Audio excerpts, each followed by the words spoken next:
Bir yol geçti elime. Hakikaten yol erkanı eriştim. Bizim bak bu Kerkük vilayet hepsi Türk millet olurken. Evet. Türk milleti. Bize çok kıyanlar var. Bize 10 binlik şialar kıyılar.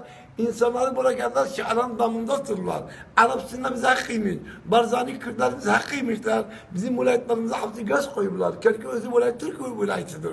Kerkük sadece Türkmen vilayetidir. Buranın kökü de Bektaşiliğe dayanıyor değil mi? Hepsi Bektaşi kitap edip Ama sonradan... Ama Türkiye'nin dedeleri alakı terk ederken bunlar bir kere yavaş yavaş şialığa başladılar bir kere. İnşallah buraya da getireceğiz. Bu fakir vesile olacağım. Mama Dede geldi. Türkiye'nin dedeleri Mama Dede. Evet. Ali Sağlam Aşık gelmiş. Mama Dede gelmiş buraya. Ali Sağlam Aşık, Mama Dede. Dedem geldi Feyzi Çakmak Mahallesi'nden.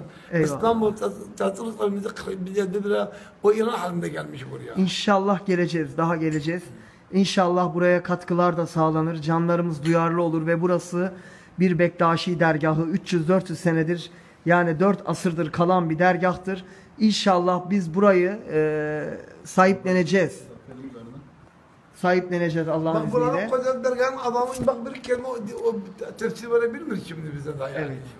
Evet. Babamız diyor ki burada Bektaşilik, Aleviliğe yani Anadolu Bektaşiliğinin özü kalmadı buyuruyor. İnsanlar kelamlardan hatta artık anlamıyor. Hatta Bektaşi, Ordun'da da var Bektaşi, Abanda Köy'de Bektaşi'ler, Ordun'da Bektaşi var. Evet, bunlar bizim kayıtlarımızda da vardı. Ben çok eski yıllarda araştırdım ki Bağdat'ta, Kerkük'te Bektaşi dergahlarının, Bektaşilerin olduğunu dünyanın birçok yerinde de var. Amerika'da dahil vardır şu an. Buralara sahip çıkmamız lazım. Maalesef sırrı hakikati örtmek isteyenler de var. Çok var ya.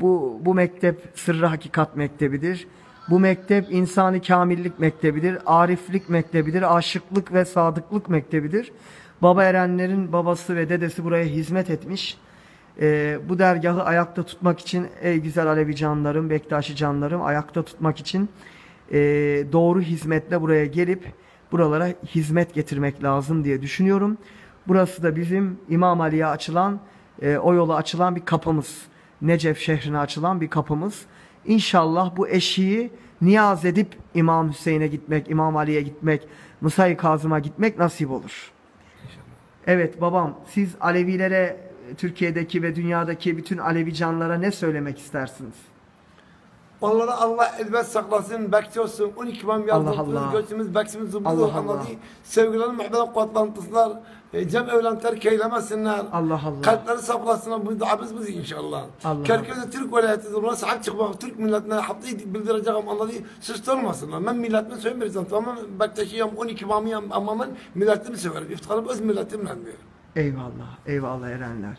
Sevgi ve muhabbet.